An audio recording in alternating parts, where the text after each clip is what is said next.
ओम शांति 29/12/2025। मीठे बच्चे, अब घर जाना है, इसीलिए देह सहित देह के सब संबंधों को भूल मामेकम याद करो और पावन बनो। प्रश्न है, आत्मा के संबंध में कौन सी एक महीन बात महीन बुद्धि वाले ही समझ सकते हैं? उत्तर, आत्मा पर सुई की तरह धीरे धीरे जंग चढ़ती आई है, वह याद में रहने से उतरती जाएगी। जब जंग उतरे अर्थात आत्मा तमो प्रधान से सतो प्रधान बने, तब बाप की खींच हो और वह बाप के साथ वापस जा सके। जितना जंग उतरती जाएगी उतना दूसरों को समझाने में खींचेंगे। यह बातें बड़ी महीन है, जो मोटी बुद्धि वाले समझ नहीं सकते। भगवानुवाच, अब बुद्धि में कौन आया? वह जो गीता पाठशालाएं आदि हैं, उन्हों को तो भगवानुवाच कहने से श्री कृष्ण ही बुद्धि में आएगा। यहाँ तुम बच्चों को तो ऊंचते ऊंच बाप याद आएगा। और किनको आएगा श्री कृष्ण याद? जो गीता पाठशाला है। गीता पाठशाला कहाँ होती है? ब्राह्मणों की दुनिया में होती है, लौकिक दुनिया में होती है। उनको श्री कृष्ण क्यों याद आएगा? क्यों श्री कृष्ण क्यों? ऊंचते ऊंच क्यों नहीं? उनके लिए ऊंचते ऊंच क्या है? बिंदी। तो कर्तव्य किसके देखे उन्होंने? खेल पाल किसके साथ किए? साकार में किसका स्वरूप देखा? श्री कृष्ण का। तो उनको क्या याद आएगा? श्री कृष्ण ही याद आएगा। यहाँ तुम बच्चों को तो ऊंचते ऊंच बाप याद आएगा। इस समय यह है संगम युग, पुरुषोत्तम बनने का। बाप बच्चों को बैठ समझाते हैं कि देह सहित देह के सब संबंध तोड़ अपने को आत्मा समझो। यह बहुत जरूरी बात है। जो इस संगम युग पर बाप समझाते हैं, आत्मा ही पतित बनी है। फिर आत्मा को पावन बन घर जाना है। पतित पावन को याद करते आए हैं, परंतु जानते कुछ नहीं। भारतवासी बिल्कुल ही घोर अंधियारे में है। भक्ति है रात, ज्ञान है दिन। रात में अंधियारा, दिन में रोशनी होती है। दिन है सतयुग, रात है कलयुग। अभी तुम कलयुग में हो, सतयुग में जाना है। पावन दुनिया में पतित का क्वेश्चन ही नहीं। जब पतित होते हैं तो पावन होने का क्वेश्चन उठता है। जब पावन है तो पतित दुनिया याद भी नहीं। परिभाषा क्या बताई पावन बनने की? पतित दुनिया की क्या है? विस्मृति हो गई, अविद्या हो गई।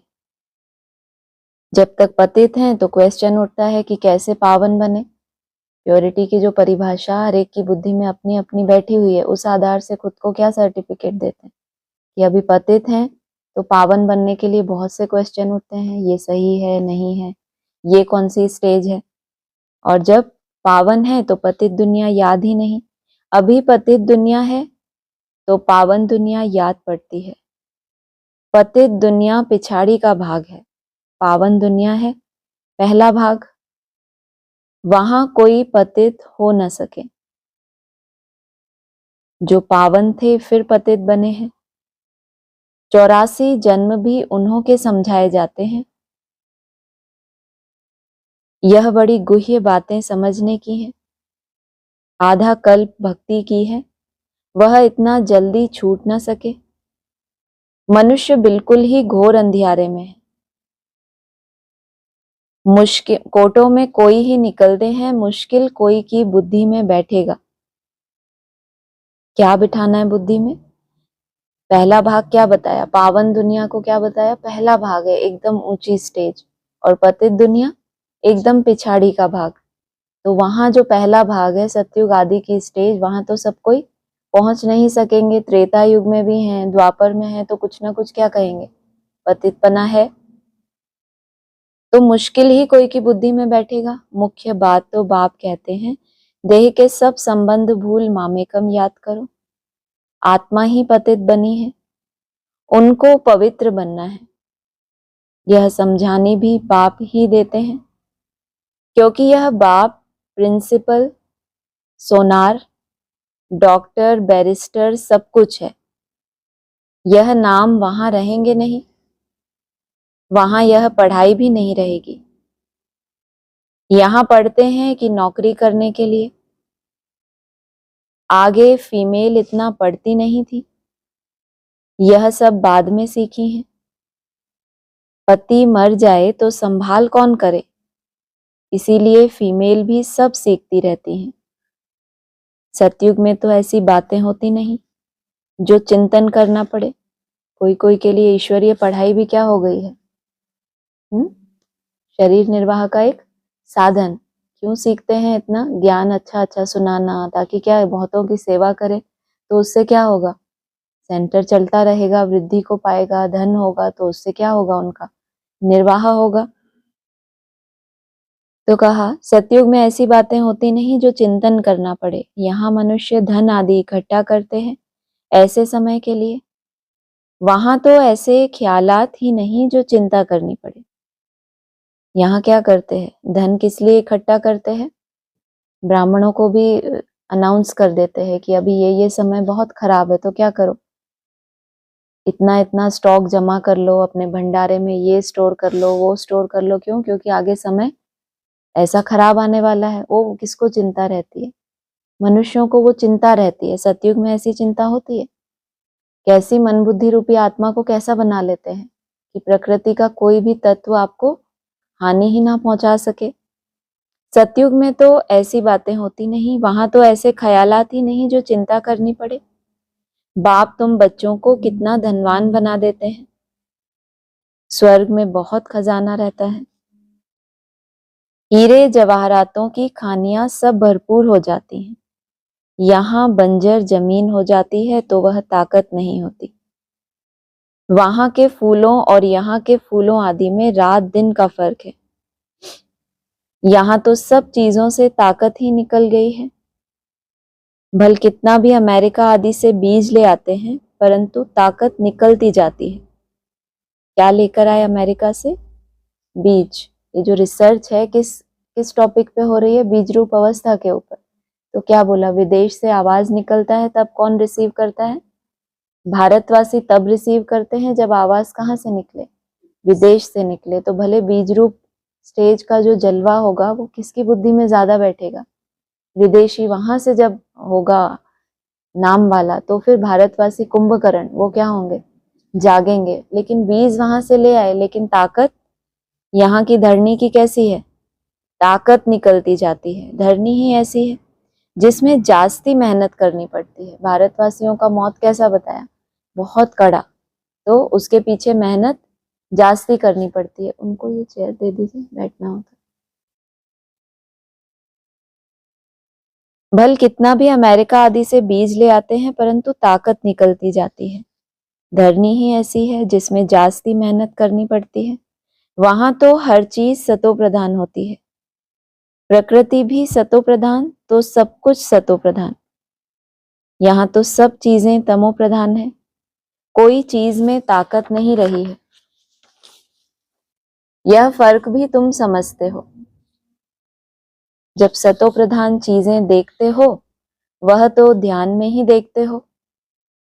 वहां के फूल आदि कितने अच्छे होते हैं, हो सकता है वहां का अनाज आदि सब तुमको देखने में आए, बुद्धि से समझ सकते हैं। अभी सबसे ताकत निकल गई है और तुम क्या कर रहे हो, जमीन बंजर हुई है ना, आत्मा की ताकत निकल गई है, तो तुम बैक जर्नी कर रहे हो। तो तुमको कभी कभी अपनी सुंदर अवस्था से ये साक्षात्कार तो हो सकता है ना कि वहां के फूल, हम जब ऐसे फूल बनेंगे जो बाबा हमें सिखा रहे हैं, ये अवगुण भी निकल जाए मेरा, ये भी निकल जाए, तो कल्पना तो कर पाते होगे ना फिर मैं कैसा फूल होऊंगा। और दूसरों के लिए तो क्या ही चिंतन करोगे, हर एक अपना अपना ही देखेगा। वह तो ध्यान में ही देखते हो। जब ध्यान माना क्या बताया बाबा ने, धी माना बुद्धि, बुद्धि का स्विच क्या हो जाए, ऑन हो जाए, तो बाबा ने बताया यह है ध्यान। वो तो तुम ध्यान में ही देखते हो, वहां के फूल आदि कितने अच्छे होते हैं। हो सकता है वहां का अनाज आदि सब तुमको देखने में आए, बुद्धि से समझ सकते हैं। स्थूल रूप में बंद आंखों से देखने की बात नहीं है। क्या होगा, बुद्धि से समझेंगे। अपनी बुद्धि की क्लियर और क्लीन जब वो बनेगी, उससे तुम्हें वहां का सब कुछ स्पष्ट देखने में आएगा। वहां की हर चीज में कितनी ताकत रहती है। इस आधार से चीजों में ताकत कहाँ से आ गई? अरे, जड़ में ताकत कहाँ से आ गई? चैतन्य से आई ना। तो चैतन्य ने पुरुषार्थ किया, आत्माएं जैसे जैसे पवित्र बनी, संगठित रूप में पवित्र बनी, तो उसका प्रभाव किसके ऊपर पड़ा? जड़ के ऊपर। नई दुनिया किसकी बुद्धि में आती ही नहीं। इस पुरानी दुनिया की तो बात मत पूछो। गपोड़ा भी बहुत लंबा चौड़ा लगाते हैं तो मनुष्य बिल्कुल अंधियारे में सो गए हैं। तुम बताते हो बाकी थोड़ा समय है, और पहले क्या सुनते आए? पहले भी सुना था ब्राह्मणों ने कि बहुत थोड़ा समय है। कितना? 10 वर्ष सुना था ना, कि आने वाले 10 वर्षों में मुरली में ही आ गया। कोई मंथन की बात नहीं है, इतना ही समय है। तो खूब त्याग किया, फिर जब देखा संगम युग तो अभी और सब कुछ वैसा ही चल रहा है, तो क्या हो गए मनुष्य? इसीलिए कहा कोटों में कोई, कोई में कोई, क्योंकि एक बार अनाउंसमेंट हुई, कुछ मनुष्य वहां सो गए, फिर एक नवीनता आई, नया ज्ञान मिला, नवीनता आ गई, सर्कुलेशन हुआ, फिर वहां पे क्या हुआ? समय दिया गया कि अभी कितना है, 40 से 50 वर्ष, इतना ही समय मिला था, तो तब तक और मार्जिन है जब तक 50 वर्ष पूरे ना हो जाए। फिर उसके बाद भी क्या हुआ? जब 2017 में बाप ने क्या बोला, कहाँ तक पहुंचा दिया? 40 वर्ष और एक्सटेंड किए तो कहाँ तक पहुंचे? 76 तक पहुंच गए। तो क्या हुआ? किसी के लिए तो लॉटरी और किसी के लिए अंधियारा। कैसे? कौन बच्चे होंगे जो हर्षित हुए होंगे और कौन होंगे जो अज्ञान नींद में सो गए? क्या लगता है? हाँ हाँ, उनको किस बात की खुशी हो गई? 76 तक बढ़ गया तो खुशी किस बात की? और इतनी मेहनत करनी पड़ेगी हमको, इसलिए खुशी? प्रारब्ध को देखकर खुशी होगी। हाँ, मान लो 40 से 50 वर्ष में संपन्न बने, 26 आ गया, 27, 28, और सिर्फ 10 वर्ष आपने प्रारब्ध भोगी और विनाश हो गया। पहले तो यही था ना बुद्धि में। तो प्रारब्ध कितनी छोटी सी हुई। आपने सोचा कि बाप से इतना समय हम दूर रहे, जब बाप से मिलेंगे ये होगा वो होगा। जो जो आपने अव्यक्त वाणी में इतनी ऊंची बातें सुनी हैं, विश्व की कैसे सेवा होंगे, चमत्कार होंगे, ये वो, तो कुछ रहा ही नहीं। अभी अभी तो संपन्न बने हैं, कोई जादू थोड़ी होगा। तो कोई के लिए प्रारब्ध बहुत लंबी हो गई, और कोई के लिए क्या हो गया? मनुष्य सो गए कि अभी तो बहुत टाइम पड़ा है। तुम बताते हो बाकी थोड़ा समय है, तो तुम्हारे पर कोई हंसी भी करते हैं। क्यों? अनुभवी है ना। तुम भी क्या बोलते हो, 10 वर्ष सब कुछ इसमें होना है, जबकि एडवांस में जो साकार मुरली है वहां भी बाबा ने बोला, क्या बोला था? 90 वर्ष में जो कार्य नहीं हुआ वो सिर्फ कितने में होगा? 10 वर्ष में। लेकिन यहाँ भी तुम वही रिपीट करते हो, तो क्या आता है उनको? हंसी आती है कि कुछ होना जाना है नहीं। और बाबा ने क्या बताया? विनाश तब होगा जब सब विनाश की डेट से निश्चिंत हो जाएंगे। कभी तो निश्चिंत होंगे ना। रियलिटी में तो वह समझते हैं जो अपने को ब्राह्मण समझते हैं। ब्राह्मण कहलाना और खुद को ब्राह्मण समझना बहुत अंतर है। रियलिटी में वह समझते हैं। यह नई भाषा रूहानी पढ़ाई है ना। भाषा कैसी है? और तुम कहते हो थोड़ा समय है नई भाषा। यह कैसे नई भाषा है? पूरे चक्र का रहस्य डेट वाइज, हाँ, ईयर वाइज, जैसा जैसा चक्र दिखाया है, शास्त्रों में भी लिखा है। चारों युगों की आयु कैसी है? ब्रह्म वैवर्त पुराण है जिसमें लिखा है 1250 वर्ष क्या है एक युग की आयु। और तुम जानते हो एक दिन कितना? 1 वर्ष के बराबर है। तो ये पूरा चक्र इतने ही वर्ष में रिपीट हो जाता है। तो रियलिटी में तुम समझते हो नई भाषा है, रूहानी पढ़ाई है ना। रूहानी पढ़ाई अर्थात जो रूह में टिकेंगे उनकी ही बुद्धि में बैठेगी, नहीं तो क्या करेंगे? हंसी उड़ाएंगे। जब तक स्पिरिचुअल फादर ना आए कोई समझ ना सके। स्पिरिचुअल फादर को तुम बच्चे जानते हो। उन गीता पाठशालाओं में कौन याद आता है? श्री कृष्ण कहते हैं भगवान वाच, और उनको याद कौन आता है? श्री कृष्ण। और तुमको स्पिरिचुअल फादर। वो लोग जाकर योग आदि सिखाते हैं, परंतु उन्हों को सिखलाया किसने? ऐसे तो नहीं कहेंगे स्पिरिचुअल फादर ने सिखाया। बाप तो सिखलाते ही रूहानी बच्चों को है। तुम संगम युगी ब्राह्मण ही समझते हो। ब्राह्मण बनेंगे भी वह जो आदि सनातन देवी देवता धर्म के होंगे। सोचो, जो एडवांस नॉलेज आई तो कितनी कुरियों के ब्राह्मण क्लियर हो गए। उससे पहले तो कोई क्लैरिटी ही नहीं थी। वर्गीकरण की सेवा शुरू ही कहाँ हुई? जब गहराई का ज्ञान मिला। और बाबा क्या कह रहे हैं? ब्राह्मण बनेंगे भी वह जो आदि सनातन देवी देवता धर्म के होंगे। ब्राह्मण तुम कितने थोड़े हो। दुनिया में तो किस्म किस्म की अथाह जातियां हैं। कौन सी दुनिया में? ब्राह्मणों की दुनिया में कितने किस्म किस्म के ब्राह्मण हैं। एक किताब जरूर होगा जिससे पता लगेगा कि दुनिया में कितने धर्म, कितनी भाषाएं हैं। तुम जानते हो यह सब नहीं रहेंगे। सतयुग में तो एक धर्म, एक भाषा ही थी। सृष्टि चक्र को तुमने जाना है तो भाषाओं को भी जान सकते हो कि यह सब रहेंगे नहीं। सृष्टि चक्र है तो चक्र में क्या है? चक्र भी जड़ चक्र चैतन्य के आधार से फिरता है या कोई जड़ चक्र है 5000 वर्ष का? ये चैतन्य आत्माएं जैसे जैसे इस चक्र में प्रवेश करती हैं, अपने अपने तरह का मंथन करती हैं, अपनी अपनी भाषा होती है। इतने सब शांति धाम में चले जाएंगे। यह सृष्टि का ज्ञान अभी तुम बच्चों को मिला है। कब शांति धाम में जाएंगे? जब तुम्हारा चक्र पूरा होगा तो ये सब कहाँ चले जाएंगे? शांति में चले जाएंगे। तुम मनुष्यों को समझाते हो फिर भी समझते थोड़े ही हैं। कोई बड़े आदमियों से ओपनिंग भी इसलिए कराते हैं क्योंकि नामी ग्रामी है, आवाज फैलेगा। वाह, प्रेसिडेंट प्राइम मिनिस्टर ने ओपनिंग की। यह बाबा जाए तो मनुष्य थोड़े ही समझेंगे कि परमपिता परमात्मा ने ओपनिंग की। मानेंगे ही नहीं। कोई बड़ा आदमी, कमिश्नर आदि आएगा तो उनके पीछे और भी भागेंगे। इनके पीछे तो कोई नहीं भागेगा। अभी तुम ब्राह्मण बच्चे तो बहुत थोड़े हो। जब मेजॉरिटी होंगे तब समझेंगे। जो पीछे की कैटेगरी की आत्माएं हैं उनके लिए क्या चाहिए? जब बहुत वृद्धि हो जाएगी, बहुत क्वांटिटी हो जाएगी, तब वो समझेंगे। अभी अगर समझ जाएं तो बाप के पास भागें। एक ने बच्ची को कहा था, जिसने तुमको यह सिखाया, हम डायरेक्ट क्यों ना उनके पास जाएं? परंतु सुई पर कट लगी हुई है तो चुंबक की कशिश कैसे हो? कट जब पूरी निकले तब चुंबक को पकड़ सके, नहीं तो क्या होगा? कितना भी अच्छा अच्छा किसी को श्रृंगारा, समझाया, लेकिन उसको आकर्षण नहीं होगी। क्यों? क्योंकि आत्मा रूपी सुई पर जो कट चढ़ी हुई है। कट जब पूरी निकले तब चुंबक को पकड़ सके। सुई का एक कोना भी कट चढ़ी हुई होगी तो उतना खींचेगी नहीं। सारी कट उतर जाए वह तो पिछाड़ी में। जब ऐसे बनेंगे फिर तो बाप के साथ वापस जाएंगे। बाप के साथ वापस जाना और धर्मराज के द्वारा सजाएं खाकर पावन बने, फिर पीछे पीछे बारात में जाए, कितना अंतर है। कब ऐसा होगा? जब एक कोना भी सुई में कट नहीं होगी। जितना याद करेंगे उतना कट साफ होती जाएगी। आहिस्ते आहिस्ते कट निकलती जाएगी।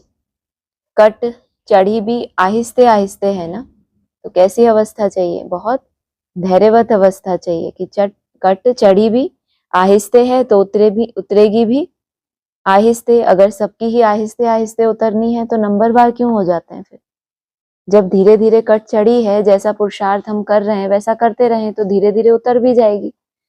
तो फिर सब नंबरवार क्यों हो गए? माला क्यों बन गई? हाँ, अपने तरह की पूरी ताकत आपने लगाई और ड्रामा के ऊपर छोड़ दिया। आहिस्ते आहिस्ते को आपने उल्टे रूप में समझ लिया। आहिस्ते माना बहुत ताकत लगाने के बाद भी अगर रिजल्ट ना निकले तो तब के लिए क्या दिलाता है ये पॉइंट? आपको धैर्यता दिलाता है। जैसे कट चढ़ी है वैसे साफ होनी है। ये भी सबका अलग अलग है। किस धर्मों का कोई छिलका चढ़ा है, किन आत्माओं के कनेक्शन में आए हैं, किस किस तरह की कट चढ़ी है, अपने अंदर के स्वभाव संस्कार किस तरह के हैं, उसी अनुसार क्या होगा? कट उतरेगी। यह जैसे कट चढ़ी है वैसे साफ होनी है तो उसके लिए बाप को याद भी करना है। याद से कोई की जास्ती कट उतरी है, कोई की कम। क्यों? किसी की जास्ती उतर गई, याद तो कर ही रहे हैं, किसी की कम उतरी है, क्यों? किसी की चढ़ी ही ज्यादा है तो कम ही उतरेगी ना, मेहनत तो कर रहा है लेकिन किसी की चढ़ी ही कम है। क्या बताया कि कुल तुम्हारा चेंज ही नहीं होता, तुम कितना भी नीचे आते जाते हो तो भी क्या है ही नहीं तुम्हारे ऊपर उतनी कट। कहा यह बड़ी कोई की कम, जितना जास्ती कट उतरी हुई होगी उतना वह दूसरों को समझाने में खींचेंगे। समझाने वाले तो बहुत होते हैं, बुद्धि तक उनके कहे हुए का प्रभाव जाता है, लेकिन ये समझाने वाले कैसे हैं? खुद की अगर कट उतरी है तो क्या निशानी है, दूसरों को भी खींचेंगे। यह बड़ी महीन बातें हैं। मोटी बुद्धि वाले समझ ना सके। समझने वाला भी कैसा चाहिए? ऐसा नहीं हर किसी को खींचेंगे, समझने वाला भी कैसा हो? महीन बुद्धि वाला हो। तुम जानते हो राजाई स्थापन हो रही है, समझाने के लिए भी दिन प्रतिदिन युक्तियां निकलती रहती हैं।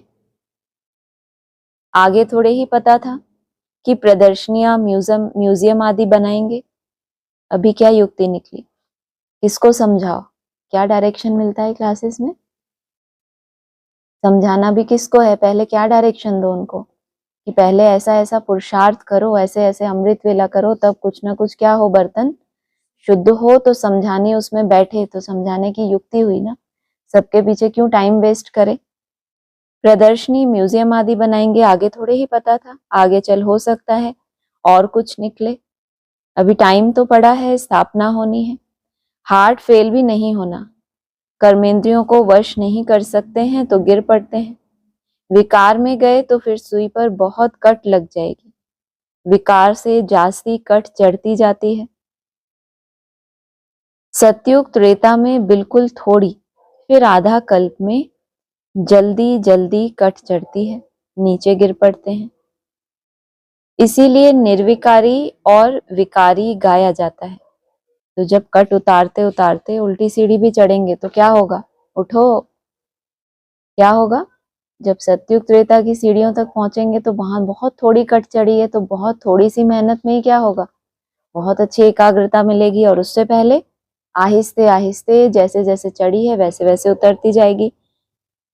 वाइसलेस देवताओं की निशानी है ना। बाप कहते हैं देवी देवता धर्म प्रायः लोप हो गया। निशानियां तो है ना, सबसे अच्छी निशानी यह चित्र है। तुम यह लक्ष्मी नारायण का चित्र उठाए परिक्रमा दे सकते हो, क्योंकि तुम यह बनते हो ना। रावण राज्य का विनाश, राम राज्य की स्थापना होती है। यह राम राज्य, यह रावण राज्य, और यह है संगम। ढेर की ढेर पॉइंट्स हैं। एक तरफ ब्राह्मणों की दुनिया में क्या है? रावण राज्य है, विकारों की जंजीरों में ही फंसे हैं। दूसरे अपने को क्या समझते हैं? हम कहाँ हैं? हमने राम बाप को जाना तो हम कहाँ हैं? राम राज्य आएगा, कितनी उम्मीद है उनको।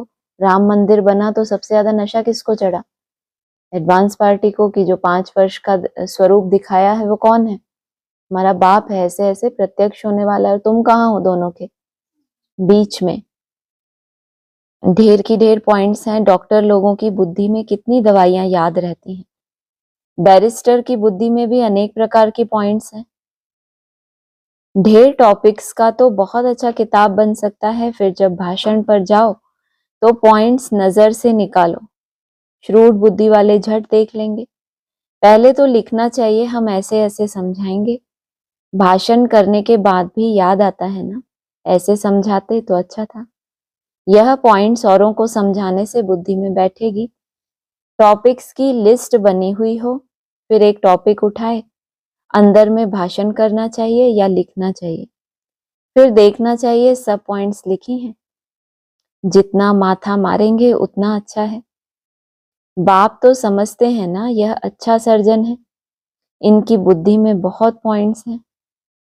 भरपूर हो जाएंगे तो सर्विस बिगर मजा नहीं आएगा। तुम प्रदर्शनी करते हो, कहां से 2-4, कहां से 6-8 निकलते हैं, कहां तो एक भी नहीं निकलता। हजारों ने देखा, निकले कितने थोड़े। इसीलिए अभी बड़े बड़े चित्र भी बनाते रहते हैं। तुम होशियार होते जाते हो। बड़े बड़े आदमियों का क्या हाल है वह भी तुम देखते हो, फिर भी उनको किसके लिए बुलाते हैं? ओपनिंग करते हैं तो क्या डायरेक्शन दिया पीछे, बड़े बड़े आदमियों को बुला के ओपनिंग कराओ, बाबा जाएंगे तो कोई थोड़ी ना समझेगा, जानते हैं इनकी क्या हालत है, तो भी क्या करते हैं, उनकी ही सेवा कर रहे हैं। बाबा ने समझाया है जांच करनी है किसको यह नॉलेज देनी चाहिए, रग देखनी चाहिए जो मेरे भक्त हों। गीता वालों को मुख्य बात एक ही समझाओ, भगवान ऊंचते ऊंच को ही कहा जाता है, वह है निराकार। कोई भी देहधारी मनुष्यों को भगवान नहीं कह सकते, गीता वालों को ही क्यों समझाएं, वो किसको भगवान मानते हैं, श्री कृष्ण को। तुम बच्चों को अभी सारी समझ आई है, सन्यासी भी घर का सन्यास कर भागते हैं, कोई ब्रह्मचारी ही चले जाते हैं, फिर दूसरे जन्म में भी ऐसे होता है। जन्म तो जरूर माता के गर्भ से ही लेते हैं, जब तक शादी नहीं की है तो बंधन मुक्त है। इतने कोई संबंधी आदि याद नहीं आएंगे, शादी की तो फिर संबंध याद आएंगे, टाइम लगता है, जल्दी बंधन मुक्त नहीं होते। क्या किया उन्होंने, घर का सन्यास कर दिया, तो भी क्या कह रहे हैं बाबा, जल्दी बंधन मुक्त नहीं होते। अपनी जीवन कहानी का मालूम तो सबको रहता है ना, कितना भी हम कहते हैं पुराना जन्म क्या हो गया, विस्मृति हो गई, लेकिन ऐसा है कोई जिसको अपने पुरानी बात कोई भी ऐसी हो कि अविद्या हो गई हो, पुराने जन्म की, पुराने संबंधों की अविद्या, विस्मृति ही हो गई, क्या कहा उसमें टाइम लगता है। अपनी जीवन कहानी का मालूम तो सबको रहता है, सन्यासी समझते होंगे, पहले हम गृहस्थी थे फिर सन्यास किया, तुम्हारा है बड़ा सन्यास, इसीलिए मेहनत होती है, ज्यादा मेहनत छोड़ छाड़ के सन्यास करने में है या गृहस्थ में है तो, और उसके बाद भी मन बुद्धि से क्या करे, सबको भूल जाए। ये तो बाबा ने कहा छोड़ के चले गए तो भी उनको सब याद रहता है, पहले हम ऐसे शादीशुदा थे फिर हमने त्याग किया, पूरी कहानी याद रहती है, जो भी संबंध निभाए हैं। और तुम्हारे लिए क्या बताया, सन्यास, यह है बड़ा सन्यास, इसीलिए मेहनत होती है। वह सन्यासी भभूत लगाते, बाल उतारते, वेश बदलते, सब कुछ क्या है उनका, किस तल पे है, शारीरिक तल पे। शरीर को कष्ट देके क्या समझते हैं कि इस शरीर से रिलेटेड जो कुछ है वो क्या हो जाए, भूल जाए हम, लेकिन वो रिलेट कहाँ से किया, संबंध आत्मा से जुड़ा है या फिर वो शरीर से जुड़ा है। सिर्फ शरीर तो एक माध्यम है कर्तव्य करने के लिए, छाप तो आत्मा के ऊपर लगी है।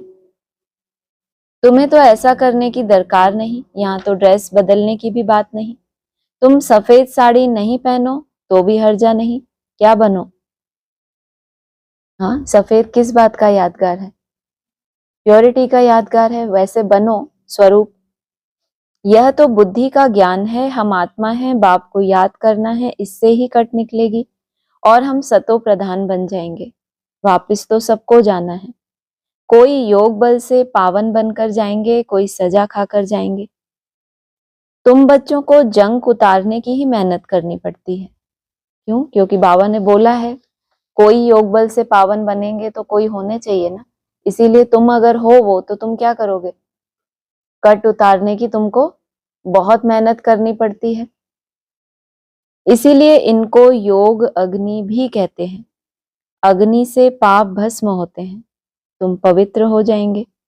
काम चिता को भी अग्नि कहते हैं, काम अग्नि में जलकर काले बन गए हैं, अब बाप कहते हैं गोरा बनो। यह बातें तुम ब्राह्मणों के सिवाय कोई की बुद्धि में बैठ नहीं सकती, यह बातें ही न्यारी हैं। तुमको कहते हैं यह तो शास्त्रों को भी नहीं मानते, नास्तिक बन पड़े हैं। बोलो शास्त्र तो हम पढ़ते थे, फिर बाप ने ज्ञान दिया है। शास्त्र कौन से हैं, जो ब्राह्मण है मोस्टली, जिन्होंने मोटे रूप में मुरलियों को बहुत अध्ययन किया, जब ये नई भाषा सुनते हैं, रूहानी पढ़ाई पहुंचती है तो क्या कहते हैं, ये तो मुरलियों को भी नहीं मानते। तुम क्या कहते हो, शास्त्र तो हम भी पढ़ते थे, जो शास्त्र आपने पढ़े हैं उन्हीं शास्त्रों को हम भी पढ़ते थे, लेकिन साथ साथ याद की, जो पुरुषार्थ किया उससे महीन बुद्धि बनी, तो अब बाप ने हमको आकर क्या दिया, एक्यूरेट ज्ञान दिया है। ज्ञान से सदगति होती है, अब आत्मा कहाँ जा रही है, उस ज्ञान से पहले तो ज्ञान समझा था कि चक्र को जान लिया, रचयिता रचना को जान लिया। अब जो ज्ञान मिला है उससे क्या हो रहा है? आत्मा की सद्गति हो रही है। भगवानुवाच वेद उपनिषद आदि पढ़ने, दान पुण्य आदि करने से कोई भी मेरे को प्राप्त नहीं करते, मेरे द्वारा ही मेरे को प्राप्त कर सकते हैं। बाप ही आकर लायक बनाते हैं। आत्मा पर जंक चढ़ती है तब बाप को बुलाते हैं कि आकर पावन बनाओ। आत्मा जो तमो प्रधान बनी है उसे सतो प्रधान बनना है। तमो प्रधान से तमो रजो सतो फिर सतो प्रधान बनना है। अगर बीच में गड़बड़ हुई तो कट चढ़ जाएगी। अरे 4 स्टेजेस बता दी, नीचे से ऊपर जाना है सीढ़ी चढ़ते चढ़ते। अगर बीच में ही क्या हुआ, गड़बड़ हुई तो वापस कहाँ होगा, कट चढ़ जाएगी। बाप हमको इतना ऊंच बनाते हैं तो वह खुशी रहनी चाहिए। विलायत में पढ़ने के लिए खुशी से जाते हैं ना। अभी तुम कितना समझदार बनते हो। कलयुग में कितना तमो प्रधान बेसमझ बन पड़ते हैं। जितना प्यार करो उतना और ही सामना करते हैं। प्यार से क्या हो गए, बिगड़ गए तो फिर क्या करते हैं, और ही सामना करते हैं। तुम बच्चे समझते हो कि हमारी राजधानी स्थापन होती है, जो अच्छी रीति पढ़ेंगे, याद में रहेंगे, वह अच्छा पद पाएंगे। सैंपलिंग भारत से ही लगता है। दिन प्रतिदिन अखबार आदि से तुम्हारा नाम वाला होता जाएगा। सैंपलिंग कहाँ से लगा? भले बीज कहाँ से बताया? अमेरिका से लेकर आते हैं। भले उसका नाम वाला वहां से हुआ, क्योंकि भारत में क्या मानते हैं, ज्ञान योग को गुप्त रखना अच्छा मानते हैं या उसका प्रदर्शन अच्छा मानते हैं? गुप्त रखना अच्छा मानते हैं। तो प्रत्यक्षता भले विदेश से हुई, लेकिन सैंपलिंग प्राचीन योग है कहाँ का? भारत का ही है। दिन प्रतिदिन अखबार आदि से तुम्हारा नाम वाला होता जाएगा। अखबारें तो सब तरफ जाती हैं। वह अखबार वाला कभी देखो तो अच्छा डालेगा, कभी खराब, क्योंकि वह भी सुनी सुनाई पर चलते हैं ना। अखबार में अपनी कोई समझ है क्या? जैसा जैसा जहां से रिपोर्ट मिली वो उसने छाप दिया। तो ये भी चैतन्य अखबार है चलते फिरते। जिसने जो सुनाया वह लिख देंगे। सुनी सुनाई पर बहुत चलते हैं।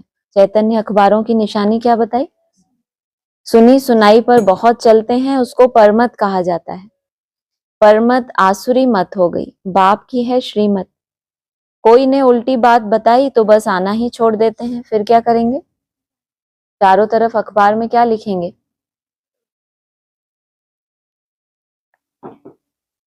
जो सर्विस पर रहते हैं उन्हों को सब मालूम रहता है। यहाँ तुम जो भी सेवा करते हो, यह है तुम्हारी नंबर 1 सेवा। यहाँ तुम सेवा करते हो, वहां फल मिलता है। कर्तव्य तो यहाँ बाप के साथ करते हो ना। बाप क्या कर्तव्य करने आया? प्रदर्शनी लगाने के लिए, म्यूजियम बनाने के लिए, कमिश्नर से उद्घाटन कराने आया? बाप क्या कहते हैं? बाप की डायरेक्शन क्या है मुरली में? मन मना भव। तो बोला यहाँ तुम जो भी सेवा करते हो, कहाँ? बाप के साथ तुम जो भी सेवा करते हो वह क्या है? कौन सी सेवा है? नंबर 1 सेवा कौन सी होती है? हाँ, जितनी सूक्ष्म है उतनी ही ज्यादा उसमें क्या होती है? जो चीज जितनी सूक्ष्म उतनी उसमें पावर ज्यादा होती है। मनसा सूक्ष्म है तो हो गई मनसा सेवा नंबर 1। सेकंड वाचा, और लास्ट कर्मणा। बाबा कहते हैं कर्मणा सेवा करने वाले को, क्यों? कर्मेंद्रियों से सेवा करते हैं तो देह का अभिमान बहुत आ जाता है कि हम इतना अच्छा करते हैं। वाचा सेवा वालों को ज्ञान का अहंकार आ जाएगा। तो यह है नंबर 1 सेवा। यहाँ तुम सेवा करते हो वहां फल मिलता है। क्यों? क्योंकि मनसा सेवा का कोई सबूत थोड़ी है कि तुमने ही मनसा सेवा की तब ये रिजल्ट निकला। सभी कर रहे हैं, सभी योग युक्त अवस्था में है। और वाचा सेवा का तो क्या होता है, जिसको ज्ञान सुनाया वो निकल आया तो रिजल्ट क्या हुई? प्रत्यक्ष सबूत मिल गया ना। और मनसा सेवा का है कोई सबूत, लेकिन आगे चल के होगा कि नहीं होगा? बाबा ने कहा है तुम्हारे योग में, योग युक्त अवस्था से तीर जिसको भी लगेगा वो तीर सहित तुम्हारे पास आएंगे कि ये आप ही दिखते थे हमें, तो यही हमें वहां तक वाइब्रेशन आया आपका। वो खुद आपको ये बताएंगे, आपको नहीं जरूरत। कि हम जो मनसा सेवा कर रहे हैं उससे क्या हुआ क्या हुआ, लेकिन ये भी नोंद है कब, जब आपका उसमें कोई बुद्धि ना जाए उस कर्म के फल में। कर्तव्य तो यहाँ बाप के साथ करते हो ना। अच्छा, मीठे मीठे सिकी लदे बच्चों प्रति माता पिता बाप दादा का याद प्यार गुड मॉर्निंग। रूहानी बाप की रूहानी बच्चों को नमस्ते, रूहानी बच्चों की रूहानी बाप दादा को नमस्ते। धारणा के लिए मुख्य सार है, आत्मा रूपी सुई पर जंक चढ़ी है, उसे योग बल से उतार सतो प्रधान बनने की मेहनत करनी है। कभी भी सुनी सुनाई बातों पर चलकर पढ़ाई नहीं छोड़नी। बुद्धि को ज्ञान की पॉइंट से भरपूर रख सर्विस करनी है। रग देखकर ज्ञान देना है, बहुत तीक्ष्ण बुद्धि बनना है। वरदान है, कलयुगी दुनिया के दुख अशांति का नजारा देखते हुए सदा साक्षी व बेहद के वैरागी भव।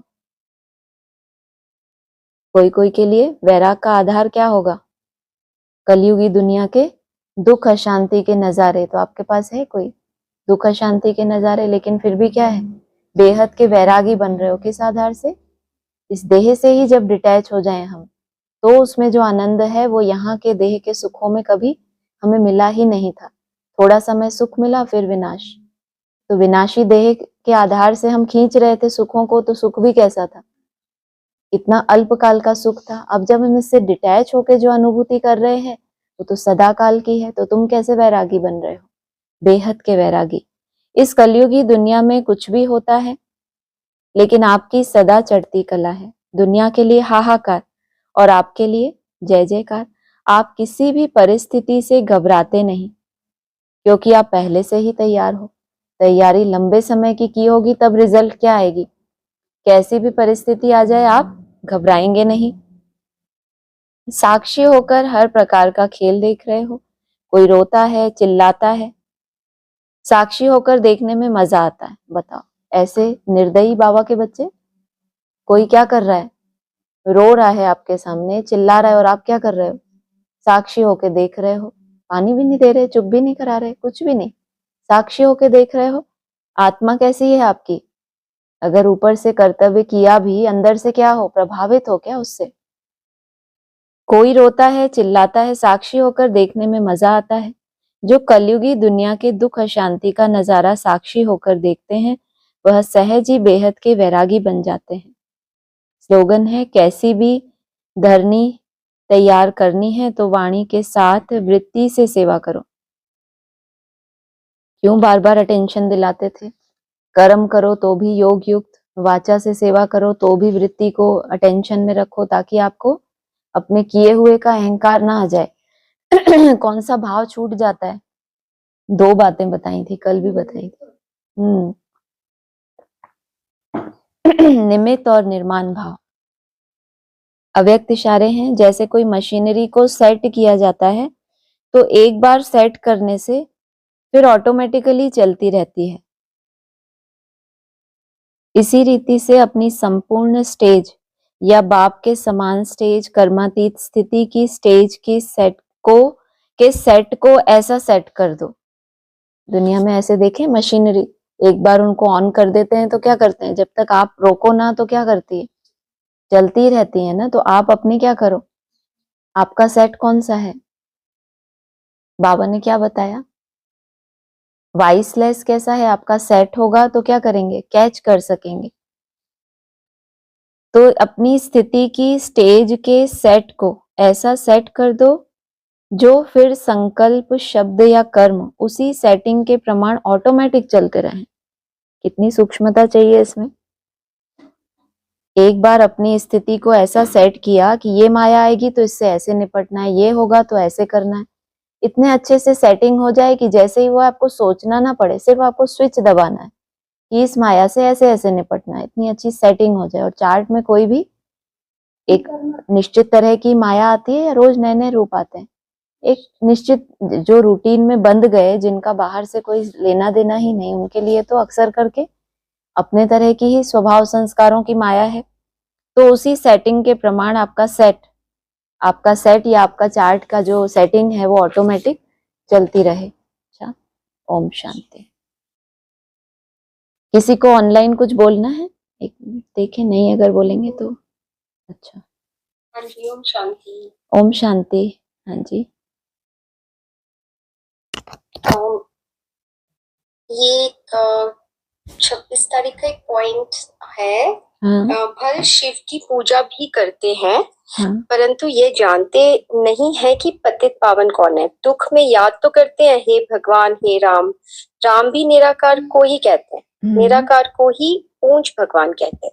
इसका मना जिस शिव को याद करते हैं, याद किस लिए करते हैं? भक्ति मार्ग में वो याद करते हैं कि हमारे ऊपर कृपा हो जाए, कोई आशीर्वाद हो जाएगा, कुछ ना कुछ उनका स्वार्थ होता है भक्ति में, तो इसी कारण से याद करते हैं।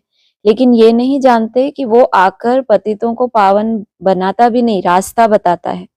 पढ़ाई के रूप से नहीं समझते कि वो बाप भी है, टीचर भी है, गुरु भी है। सिर्फ शिव को याद करते रहते हैं। ऐसे ब्राह्मणों की दुनिया में भी निराकार को याद करते रहते हैं। उसने जो पढ़ाई पढ़ाई है ब्रह्मा के द्वारा, जो ज्ञान दिया है, उस ज्ञान को धारण करके कैसे पतित से पावन बनती है आत्मा, वो उनको समझ नहीं है। याद करते रहते हैं किन किन त्याग करने से, क्या क्या तपस्या करने से पतित से पावन बनेंगे। माना उसके कर्तव्य में साथी नहीं है, लेकिन भक्त की तरह सिर्फ पुकारते हैं कि बाबा मेरा ये काम कर दो, मेरी ये भी रक्षा करो। बाबा कहते हैं तुम अपने ऊपर आपे ही रहम करो। भक्ति मार्ग में राम भी निराकार को ही कहते हैं। माना जो निराकारी स्टेज को गया पहले पहले राम बाप, इसीलिए मुरली में आया राम बाप को कहा जाता है, कृष्ण बच्चे को कहा जाता है। तो जो पहले पहले निराकारी स्टेज में गया, तो वो भी निराकार को ही कह देते हैं, क्योंकि समान बन गए। नेक्स्ट टू गॉड जब हो जाते हैं तो वो उसमें समा जाते हैं। फिर नेक्स्ट, इसीलिए एक को ही कहा गॉड इज वन, तो गॉड का बच्चा भी वन, क्योंकि जो भी समान बनता जाता है वो समाता जाता है। इसीलिए कहा है तो वो राम, माना रमण करने वाला है सबकी बुद्धि में, लेकिन वो भी वो निराकार को ही कह देते हैं। हाँ जी। अच्छा, मतलब इसीलिए निराकार को ही कहते थे क्योंकि वो एक है जो सबसे पहले पहले गया, तो राम बाप, हाँ बिल्कुल। इसीलिए नहीं हो तो गया। बाबा ने तो क्लियर बोला मेरा नाम शिव ही है, वो कभी बदलता नहीं है। इसीलिए कितने सारे देवताएं हैं, सबका नाम नहीं भक्ति मार्ग में जोड़ते हैं। शिव शंकर का नाम जोड़ दिया है आपस में, तो कुछ कारण तो होगा ना। स्टेजेस का अपनी अपने समय का, किस समय पर किसने पहले वो स्टेज पाई, किसने बाद में पाई। जैसे बोला कट तो धीरे धीरे ही उतरती है, लेकिन किसने कितनी ताकत लगाई उस आधार से उसका गायन होता है। हाँ जी। हाँ जी, ओके। और फिर जो आज आपने बताया कि राम मंदिर जब बना, तो एडवांस में यही हुआ कि बाबा का ही मंदिर हाँ है। जी। हाँ बिल्कुल। वो थोड़ा क्योंकि हमको ये बात नहीं पता। मतलब नशा तो चढ़ता है ना, इतने समय से संघर्ष चल रहा था कि वहां पर मंदिर हो, तो मंदिर, फिर उसके अंदर जो मूर्ति विराजमान है वो भी बाल रूप दिखाया। तो वो बाल रूप में यही मानते हैं कि 5 वर्ष की जो आयु दिखाई है, 22 से 27, 5 वर्ष में राम बाप की आत्मा बाल रूप में प्रत्यक्ष होगी। उस आधार से उनका कोई नाम बाला हो जाएगा, ऐसा वो समझते हैं। हमने ये बात को समझा है कि जो मंदिर है वो अलग है, मंदिर अभी भी कंप्लीट नहीं है। मना ये शरीर मंदिर का हो और आत्मा इसके अंदर जो विराजमान है वो मूर्ति का हो। या इस रूप से समझें कि भगवान जो प्रवेश करने वाला है वो है मूर्ति, और जिस तन में प्रवेश किया है वो अभी अधूरा है, वो संपूर्ण नहीं बना है। तो उस आधार से भी समझ सकते हैं। तो वो उन्होंने उसको किसी, जैसे बाबा ने 2022 की मुरलियों में कहा भी था ना, 22 नहीं सॉरी शायद पहले कहा था, 23, 24, 25, 26, 27। तो अगर इतना क्लियर एक एक ईयर को बाबा मेंशन करके बोलेंगे तो, लेकिन ये है कि बाबा जो भी डेट्स देते हैं, चाहे आदि में 10 वर्ष दिए, वो इसीलिए कि जो बच्चों के अंदर वो संस्कार है भागने के, दौड़ने के, कि जो हम स्पीड पकड़े, जब उनको टाइम दिया जाता है, जैसे यहाँ बाबा 7 रोज का टाइम देते हैं भट्टी के लिए, तो उसमें उन आत्माओं की ताकत का पता चलता है कि जब इनको एक निश्चित टाइम दिया जाएगा तो कितनी ताकत लगा पाएंगी। तो वो है, तो उनको भी वो जो समय बाबा ने 5 वर्ष का दिया, तो कोई तो है इंतजार कर रहे हैं कि 27 होगा तो ऐसा होगा। तो भविष्य को लेकर जो भी कोई है वो स्वप्न है। रियलिटी में जो चीज सामने आती है वो बहुत गुप्त रूप में आती है। विनाश प्रत्यक्ष होता है, स्थापना हमेशा ही गुप्त होती है। तो 27 में विनाश तो क्लियर दिखाई देगा, माना जिन्होंने एक स्वप्न के रूप में उसको लिया हुआ है, पुरुषार्थ कोई खास नहीं किया, तो उनके लिए स्वप्न हो जाएगा। लेकिन जो जागृत हैं, पुरुषार्थ कर रहे हैं, उनके लिए कहेंगे गुप्त रूप में स्थापना हो गई। माना उन्होंने अपनी स्थिति के सेट को ऐसा सेट कर दिया कि 27 के बाद उनको लगे कि कॉन्फिडेंस हो गया। अब ऐसा नहीं लगता कि कभी ये पुरुषार्थ छूट ना जाए, हम कर पाएंगे कि नहीं। यही बताया ना यहाँ पर कि 27 तक कोई कोई आत्माओं में इतना निश्चय आ जाएगा कि बस उनको लगेगा कि बस अब हमारी ये ऑटोमेटिक चलती रहेगी मशीनरी, रुकने की बात नहीं है, आगे ही जाना है। उससे पहले तो कभी ऊपर कभी नीचे होते रहते थे, तो संशय भी आता था स्वयं के ऊपर। बाकी निश्चय तो ठीक है, लेकिन अभी जो स्वयं के ऊपर निश्चय है वो अगर हो जाए तो जैसे कि राजधानी स्थिरियम हो गई। हाँ जी, हाँ जी, जी। और एक पॉइंट था कि तुम जानते हो यह लक्ष्मी नारायण अपने पूर्व जन्म में सीख कर फिर मनुष्य से देवता बने। इसको हम कैसे हैं? हाँ, जो ये पढ़ाई चल रही है, इसको एक तो होता है आत्मा का सतो प्रधान बनना, फिर है शरीर का सतो प्रधान बनना।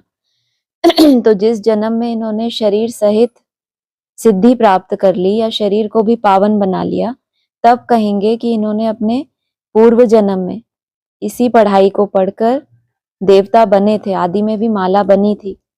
ब्रह्मा बाबा ने बोला है, साकार मुरली में आया कि जो नारायण बने हुए हैं उनकी ही हम खातिरी करते हैं, जड़ चित्र की बात नहीं है। नारायण के चैतन्य चित्र को बाबा हमेशा अपने साथ रखते थे। इसीलिए कहा इन बाबा के ऊपर तो मामला बहुत है, तो वो मामला निपटाने के लिए उनको सहयोग भी चाहिए ना। जो बीज रूप अवस्था वाली आत्माएं होती हैं, उनके ऊपर कितनी भी जिम्मेदारी हो, उनको कभी बोझ महसूस थोड़ी होगा।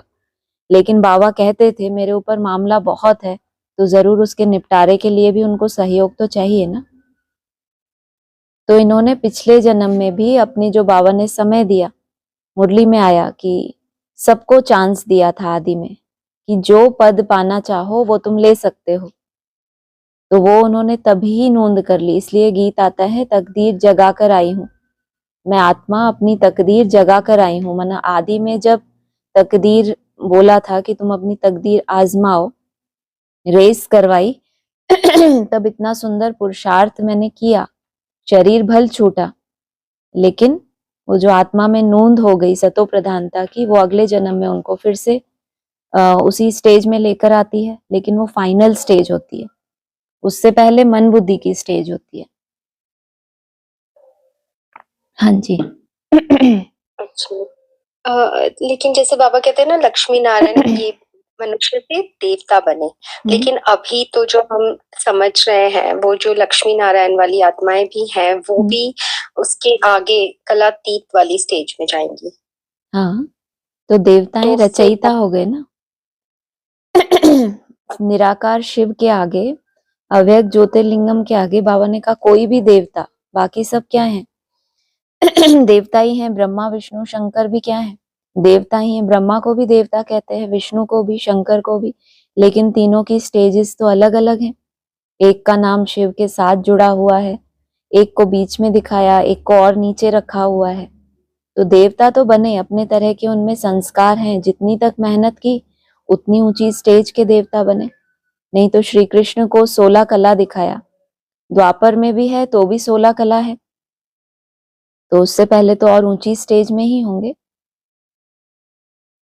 देवताओं की भी 2 कैटेगरियां हैं, एक उसमें रचयिता है और एक रचना है। हाँ जी। तो हाँ, तो जो आगे आएंगे सतयुग, जो एक्चुअल मतलब वैसे वैसे हाँ, चलता जाएगा, तो वो फिर रचना होगी, वो फिर देवता होंगे। हाँ, लेकिन उन्होंने भी जो भी पुरुषार्थ किया है दिव्य गुणों को धारण करने का, जैसी जैसी नोंद की है, चाहे वो ब्रह्मा बाबा की आत्मा हो चाहे कोई भी हो, तो उन्होंने भी अपने तरह की राजाई की नोंद की है। ऐसा नहीं ब्रॉड ड्रामा में राजाई नहीं होगी, तो सतयुग आदि में देवताएं होंगे, लेकिन जिस कैटेगरी का उनका पुरुषार्थ है, जिस तरह की याद है, याद भी 9 तरह की होती है। जैसे भक्ति होती है कई तरह की, ऐसे याद भी बाबा ने बताया कई तरह की होती है। तो कोई के लिए जितना वो महीन स्टेज में नहीं टिक सकते तो ऊपरी रूप से याद करते हैं, तो जितना जो महीन बना है उतना कलातीत स्टेज के नजदीक है। उससे नीचे आते जाएंगे तो फिर 16 कला, इसके बीच के जो भी हैं वो सब देवताएं ही कहलाते हैं। हाँ जी। हाँ जी। अच्छा अच्छा, तो मुरली, जैसे मुरली है ईश्वरीय महावाक्य है ना, लेकिन बाबा को हमेशा ये कहते हुए सुना है कि मुरली मतलब वो हमेशा बोलेंगे ब्रह्म वाक्य। हाँ तो क्यों, मतलब ब्रह्म वाक्य क्यों है? हाँ क्योंकि शिव प्रवेश तो है ना, और उनके द्वारा ही वो मुख से चल रही है मुरली, लेकिन है तो वो उनके द्वारा चल रही है, तो फिर बाबा हमेशा ब्रह्म वाक्य बोलते हैं। ब्रह्मा वाक्य तो नहीं बोलते ना। सन्यासी भी क्या कहते हैं, हम ब्रह्मा में लीन हो जाएं या ब्रह्म में लीन हो जाएं। तुरिया तत्व है वो, माना ब्रह्म जिस चीज के आगे लग जाता है तो वो कहते हैं कि ये पक्की चीज है। जैसे आता है ना ब्रह्म ज्ञानी, हाँ इस तरह से जोड़ते हैं। माना ज्ञान तो है, लेकिन वो जो ब्रह्म है, कहते हैं ना ब्रह्म से कौन पधारे, शिव बाबा पधारे। तो वो जो तुरिया तत्व है उसके द्वारा उच्चारे हुए महावाक्य हैं। कभी कभी भगवानुवाच भी आता है, ब्रह्मा के द्वारा उच्चारे गए हैं, बीच में ये माध्यम है, इंटरप्रेटर है बताया। तो महावाक्य तो है लेकिन ब्रह्म है, इनको कोई चेंज नहीं कर सकता। माना इसमें कोई दो राय नहीं है कि आज ये है कल बदल जाएगा। हमारी समझ के आधार से वो रिफाइन होते जाते हैं, हमारी गहराई बढ़ती है, हम समझते हैं, लेकिन है ब्रह्म वाक्य, ये मतलब हो सकता है। हाँ जी। अच्छा, मतलब ब्रह्म वाक्य जो आपने तत्व बताया, मतलब वो तो समझ में आ गया, लेकिन जिनमें प्रवेश करते हैं उनको भी तो ब्रह्मा कहते हैं ना, ताकि उनका नाम उसकी वैल्यू को भी तो रखना है ना। कभी कभी बाबा कहते हैं मुरलियों में, आप देखिए तो उसमें याद दिलाते हैं कि बच्चों की बुद्धि साकार में ही ना उलझ जाए, तो बार बार याद दिलाते हैं तुमको पढ़ाने वाला कौन है, ऊंच ते ऊंच है, ब्रह्मा विष्णु शंकर भी देहधारी हैं, ये हाईलाइट करते हैं। कभी कभी ये कहते हैं कि जिस तन में प्रवेश किया है वो कोई भुट्टू थोड़े ही है, क्योंकि कोई कोई बच्चे सिर्फ निराकार को ही प्रेफरेंस देते हैं। तो ब्रह्म वाक्य है, ये ब्रह्मा के द्वारा जो भी कुछ उल्टा सुल्टा भी निकल जाए तो भी मैं उसको सुल्टा कर दूंगा, कितनी बड़ी बात है। तो बच्चों को तो उसको ब्रह्म वाक्य ही मानना है ना, चाहे उच्चारण ब्रह्मा ने भी किया लेकिन अटल है वो, उसको हल्के रूप में नहीं लेना, इसीलिए बावन को ब्रह्म वाक्य कहना पड़ा उसको। हाँ जी। हाँ हाँ, समझ में आया, ताकि वो रिस्पेक्ट रहे हाँ कि जी। चाहे उनके द्वारा चली हुई है, और कुछ बातें जैसे समझाते हैं ना कि कुछ बातें उनके द्वारा भी एक्चुअली निकलती हैं, पर वही जैसे बाबा कहते हैं कि उल्टा बोल दिया तो भी सुल्टा, मतलब उनके द्वारा कुछ भी निकला, चाहे शिव ने कहा उसमें से या ब्रह्मा ने, बट इट इज पत्थर की लकीर। तो वो आई थिंक वो इम्पोर्टेंस और वो रिस्पेक्ट के लिए, बिल्कुल है बिल्कुल, ना। क्योंकि वो चीजें ज्ञान का बोला है, ये पढ़ाई तो चेंज होगी, क्लास ट्रांसफर होगा, पढ़ाई वही रहेगी, सिर्फ क्लास ट्रांसफर होगा। तो पहले बाहर की दुनिया के अनुसार ब्रह्मा बाबा ने जो भी एडिशन किए कि दुनिया में ये है, जब पढ़ाई गुही होगी, जब टीचर का पार्ट आएगा तो वो उन महावाक्यों को संभाले, हमें क्या चिंता है उसकी। फिर जो आगे मूर्ति आएगी निमित्त, तो वो संभाले कि जो महावाक्य निकल गए अब उनको कैसे सुल्टा करना है। हमारे ऊपर थोड़ी है कि हम ये सर्टिफिकेट दें कि ये तो उल्टा बोल दिया। टीचर का जब पार्ट आया तो उन्होंने ब्रह्मा बाबा के द्वारा कुछ एक शब्द भी बाबा कभी उसको मिस नहीं होने देते थे। जो ऑडियो मुरलियां बहनों ने नोट की हैं ब्रह्मा बाबा की, तो एक शब्द भी मिस नहीं किया है, जो जिस तरह से बोला है उसको वैसे ही बाबा ने क्लैरिफाई किया है। तो ये तो इनकी आपस की सांठगांठ होती है कि उनके द्वारा जो निकला उसको उस समय पर कैसे टैली करना है। तो ये तो उनकी बुद्धि की सूक्ष्मता है, तो उन्होंने टैली किया। बाकी बच्चे अनिश्चय में आते रहे, बाकी ये 3 मूर्तियों का जो कर्तव्य है उसके पीछे तो शिव ही है ना, तो उसकी ही कहे हुए महावाक्य हैं, तो कभी झूठ तो हो ही नहीं सकते। समय अनुसार, परिस्थितियों के अनुसार उसको चेंज, माना उसमें एक रिफाइन करके उसको बताया जाता है। हाँ जी। हाँ जी, हाँ जी, समझी। और उस दिन पॉइंट आया था ना कि पावन दुनिया में पतित आ ना सके, वो वाली जो बात है। तो मतलब कहाँ ज्ञान सुनाया जा रहा है? मतलब उस दिन आपने कुछ एक्सप्लेन किया था कि वहां भी अलाउड नहीं है जब तक पावन ना बने। बट अभी तो जैसे होता है ना कि बहुत आते हैं, लाइक हम देखते भी हैं। लेकिन वो अच्छा एक्सप्लेन किया था आपने, वो मतलब वो मुझे वापस से समझना था कि जब हमारी बुद्धि जैसे शुद्ध होती जाती है, जब बुद्धि पूरी शुद्ध होती है तो पता चलता है, क्योंकि ऐसे तो कोई भी आके बैठ जाए सभा में तो ऐसे तो नहीं पता चलेगा ना मतलब पतित है क्या है। लेकिन जब बुद्धि इतनी शुद्ध होती जाती है तो उनके थॉट्स हम कैच कर सकते हैं। असुरी वाले अगर होते तब पता चलता है कैसे कैसे होता उस है दिन कि कोई मुरली में पतित आया था ये पॉइंट कि पतित कोई आकर बैठ सके, भले बाबा को पता चले या ना चले, ऐसा कुछ आया था। तो बाबा को तो पता करने की ही दरकार नहीं है। लेकिन जब पांडवों का किला संगठित रूप में ऐसा बन गया कि वहां कोई भी आसुरी संप्रदाय तो छोड़ो, कोई संकल्प भी नहीं आ रहा किसी को भी। ये बहुत बड़ी बात है। आसुरी संप्रदाय नहीं आ रहा तो चलो एक की बुद्धि महीन हो गई, उसको टच हो रहा है कि भाई ये आसुरी संप्रदाय, इसको अलाउ नहीं करना। लेकिन सबकी ही बुद्धि ऐसी हो गई, आसुरी संकल्प किसी में भी प्रवेश नहीं कर रहे। तो कोई भी अगर खराब वाइब्रेशन वाला बैठेगा तो ऑटोमेटिक जो शुद्ध बुद्धि वाले होंगे उनको उसके प्रति कुछ ना कुछ ऐसा लगेगा कि ये इसके प्रति ऐसा संकल्प आ रहा है। ना चाहते हुए, वो कभी चाहेंगे नहीं कि किसी के प्रति कुछ भी गलत संकल्प आए, चाहे कोई कैसा भी हो। इतना ज्ञान तो उनकी बुद्धि में है, लेकिन जैसे कि वो वाइब्रेशन, बदबू आएगी, ये आया था मुरली में। यहाँ बदबू कोई स्थूल तो है नहीं, लेकिन ये जो हम संकल्प अभी भी निरंतर हमारे जो ऑरा एक तैयार होता है, जिसका कलर भी अभी साइंस ने दिखाना शुरू कर दिया, तो उसका अपना एक खुशबू भी तो होती है। किसी किसी के कनेक्शन में जाके आपको बहुत सुकून मिलता है, आप अशांत हो आपको शांति मिलती है। जैसे स्थूल रूप में फूल से खुशबू आती है, ऐसे आत्मा को खुशबू आती है वाइब्रेशन से। आत्मा का निजी गुण है सुख, शांति, आनंद, प्रेम। उसको वो ढूंढती रहती है हर समय।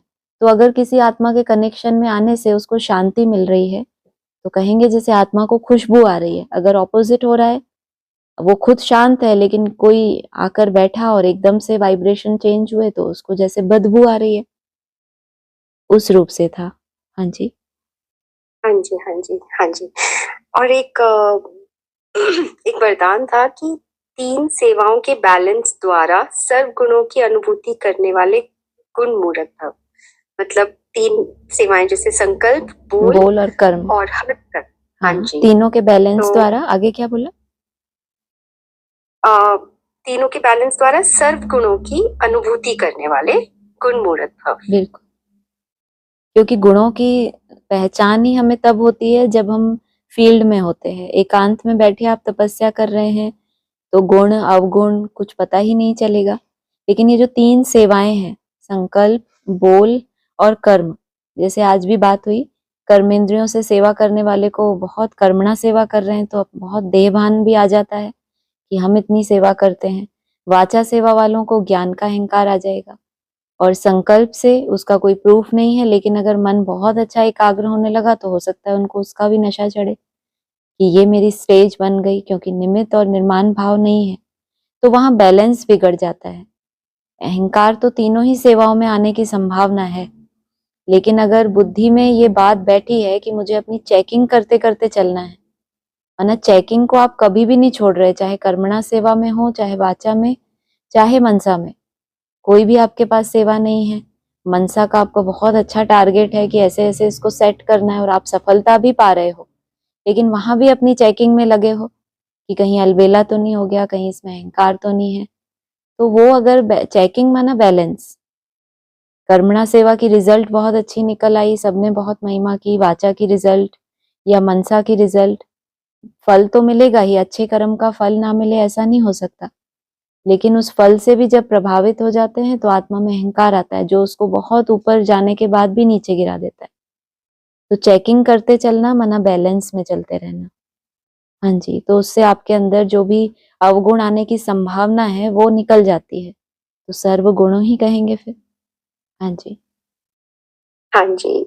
और फिर ये भी उसी में कहा कि गुणदान सबसे बड़ा दान है। बिल्कुल। मतलब गुणों का सहयोग देना, तो वो वही है गुण मूर्त बनना। और क्योंकि गुणदान सबसे बड़ा दान है। बिल्कुल।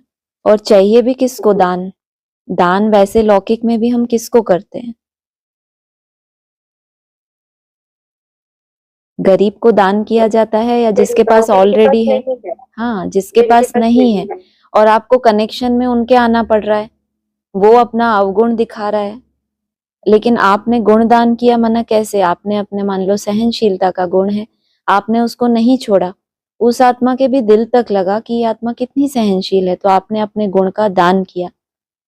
लेकिन इतना आसान नहीं है गुण का दान करना। ज्ञान दे सकते हैं कि देखो ऐसे सहनशील बनना चाहिए, बाबा ने ऐसा बोला है, बहुत आसान है, वो कोई बहुत बड़ी बात नहीं है। लेकिन बोलें कुछ भी ना, अपने कर्तव्य से दूसरे को आपके उस गुण की महसूसता हो कि ये आत्मा कितनी निरहंकारी है, ये आत्मा कितनी है, जो भी मतलब आपके अंदर वो गुण है, तो उससे ये होता है कि भाई सामने जो है उसमें अवगुण है और आपको निभाना भी उसके ही साथ है, लेकिन उसके दिल में आपके उस गुण की छाप पड़ी, कोई सबूत नहीं मिला। लेकिन अगर धीरे धीरे आप देखते हो उसके वाइब्रेशन में पहले से चेंज आ रहा है, तो जैसे कि आपने बिना ज्ञान दान के गुण से ही उसको दान दे दिया। हाँ जी। ये तो वाव ही है सच्ची। मतलब ऐसे एक्चुअली भी करना इजी नहीं कर है, ही रहे लेकिन हो, ये ऐसा नहीं, कर ही रहे हो। ये दान कितना सुंदर है ये। बिल्कुल। बट उनको जब आसान गरीब नहीं है। समझेंगे आप कि अरे ये कितने बेचारे हैं, देखो बेचारे परवश हैं, हम समझते हैं वो हावी हो रहे हैं, जबकि जो जितना ज्यादा आवेश में है या वो उतना ही अंदर से खाली है। उस खालीपन को भरने के लिए वो हमें ऊपर से दिखा रहा है कि वो कितना पावरफुल है। वास्तव में जो भरपूर चीज होती है वो तो स्थिर हो जाती है, शांत हो जाती है। कोई भी भरपूर पात्र होता है, चाहे कोई घड़ा हो, एकदम ऊपर तक भर दो तो हिलता नहीं है। लेकिन ये जो आवेश है वो अंदर से आपका खालीपन ही दर्शाता है, तभी तो आपको बताना पड़ रहा है। ऐसा होता है। हाँ जी, हाँ जी। और एक स्लोगन भी था बहुत अच्छा, निश्चय रूपी फाउंडेशन पक्का है तो श्रेष्ठ जीवन का अनुभव स्वतः होता है। मना होता है ना, ब्राह्मण जीवन, लंबा लंबा ब्राह्मण जीवन हो जाता है तो ब्राह्मण थक जाते हैं, दिल शिकस्त हो जाते हैं, तो कहीं ना कहीं किसी न किसी प्रकार का निश्चय डोलता है उनका। इसीलिए तो अभी आता है ना 27 में कोई आत्माएं अगर स्वयं के प्रति निश्चय बुद्धि बन गई तो समझो जैसे पास हो गई। ये सबसे बड़ा आधार होता है मना हमें हिलाने का। जब अच्छे ब्राह्मण होते हैं वो परिवार के प्रति भी संशय में नहीं आते, खुद की ही चेकिंग करते हैं। लेकिन खुद की चेकिंग करते करते भी एक स्वयं के ऊपर संशय सा आता है कि कभी हमसे ये परिवर्तन हो भी पाएगा। लेकिन एक समय आता है, लंबे समय पुरुषार्थ को नहीं छोड़ते तो उनके लिए ये भी श्रेष्ठ जीवन का अनुभव। अब उनको लगता है कि हमारा जो जीवन है कहाँ? मन मना भव और दूसरा मध्याजी भव, भ्रुकुटी के मध्य में ही तो जीवन है। अगर ये बुद्धि में बैठ जाए और स्वयं के ऊपर निश्चय हो जाए कि कितनी भी माया आ रही है लेकिन मैं इस जीवन में ट्रांसफर होऊंगा जरूर, ये जो भ्रुकुटी के मध्य में जीवन है ऐसे ही मुझे जीना है, भले ये बेहद का मरना है लेकिन मुझे ऐसे जीना है, तब उनका जीवन श्रेष्ठ बन जाता है। लेकिन पहले ये निश्चय हो, सुनाते तो सबको है मैं आत्मा हूं, लेकिन उस अपना भान पूरा ही उसमें ट्रांसफर हो जाए मैं ये हूं, तो ये तो लंबे समय के पुरुषार्थ के बाद ही होता है। फिर उसको लगता है ये है जिंदगी, जो स्वरूप निष्ठ होकर वो जीता है। हाँ जी। हाँ जी, मतलब ये वाली फीलिंग जो है कि ब्लेस्ड वाली फीलिंग, बिल्कुल। भाग्यशाली फीलिंग, ये बहुत रहती है। लेकिन श्रेष्ठ जीवन है हर वक्त, यू नो, बिकॉज वो खुद की ही कमी कमजोरियों की वजह से बिल्कुल। वही खुद के ऊपर ही वो संस्कार जो निश्चय। हैं, संस्कार हाँ जो हैं वो हमसे रिपीट होते हैं तो हम वापस, हमें लगता है कि समझ बहुत अच्छी मिली है तो बुद्धि के आधार से अभी ब्लेस्ड फील कर रहे हैं। बाद में अपने जो संस्कारों में चेंज देखेंगे, कोई अकर्तव्य कार्य हमसे नहीं हो रहा, हमारा जीवन एकदम श्रीमत प्रमाण चल रहा है, तो कितनी खुशी होगी। तब खुद को शाबाशी देंगे कि ये है श्रेष्ठ जीवन, मनसा में भी किसी के लिए कोई कुंठा नहीं है, तभी तो उस जीवन का आनंद है। इसीलिए उसको कहा अभी आनंद है हमारे पास कि चलो कम से कम वो रास्ता तो मिला कि जहां से हमें श्रेष्ठ जीवन बनानी है। चलो रास्ता तो पहले भी मिला था, विधि मिल गई, और क्या अपने को ऐसी सजा दें क्या अपने लिए युक्तियां रचें जो हम उस श्रेष्ठ जीवन में ट्रांसफर हो जाएं। तो अभी हमें बुद्धि तक बहुत खुशी होती है, लेकिन जब प्रैक्टिकल हमसे कर्तव्य भी ऐसे ही होंगे और हमारे द्वारा जब दूसरों को भी वो राहत मिलेगी, तब हमें लगेगा हमारा जीवन सफल है। दुनिया में भी होता है ना, लोग इतने दूसरों को ज्ञान देते हैं। जब भी आप लौकिक में भी देखो, आपके पास थोड़ा धन ज्यादा है, जब वो दूसरे किसी के काम आता है तो आपको एक अलग ही खुशी होती है। जब तक अपने ही आनंद ले रहे हैं, सुख भोग रहे हैं, वैसी खुशी नहीं होती। किसी गरीब को दान करेंगे, किसी दूसरे के लिए जब आप करते हैं तो आपको बहुत खुशी होती है। स्वार्थ युक्त जीवन कोई जीवन नहीं होता। अभी स्वार्थी लगता है क्योंकि अभी हम खुद को वैसा बनाएं तो सही जो दूसरों के काम आ सके, लेकिन जब दूसरों के भी उस रूप से काम आएंगे तो आपको वो नशा चढ़ेगा कि हमारा जीवन धन्य हो गया। जैसे बाप आया था पतितों को पावन बनाने, उसके उस ऊंच से ऊंच कर्तव्य में हम भी उसके सहयोगी बने। पहले हम उस योग्य बने, तो इसका कोई स्वार्थ नहीं है। बहुत बड़े लेवल की या विहंग मार्ग की सेवा के लिए आप अपने आप को तैयार कर रहे हो। हाँ जी। तो वैसा श्रेष्ठ वाला जीवन के लिए तो बहुत साल अरे ऐसा सोचने से कैसे होगा? यही तो बात है, जिनका बहुत सालों बाद भी वो श्रेष्ठ जीवन बनेगा, उन्होंने हर दिन ऐसा सोचा होगा कि अब ये भूल नहीं होगी रिपीट, आज से नहीं होगी। दृढ़ता तो बहुत बड़ी चीज है ना, वो ही चली गई तो फिर कैसे होगा।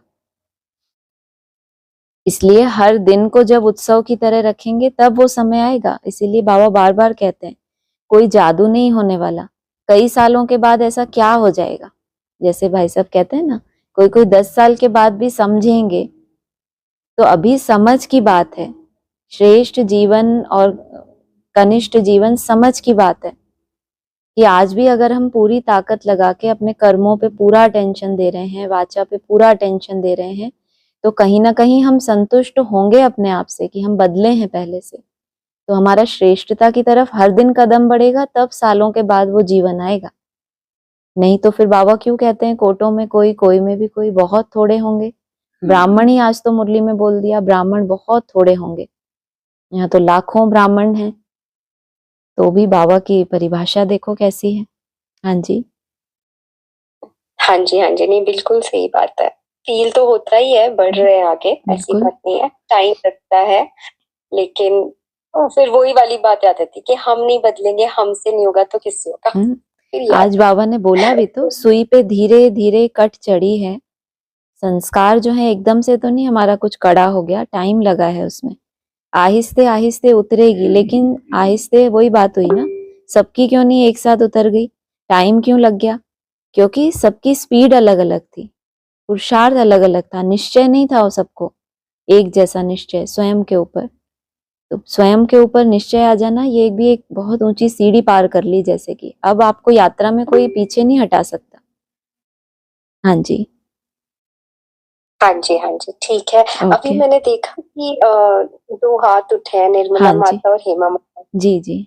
हाँ जी, बोलिए माता जी, बोलिए।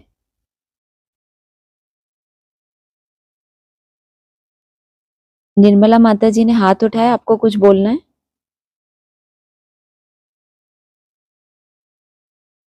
बाय मिस्टेक हुआ होगा शायद। हाँ जी, हाँ जी, हाँ जी माता जी।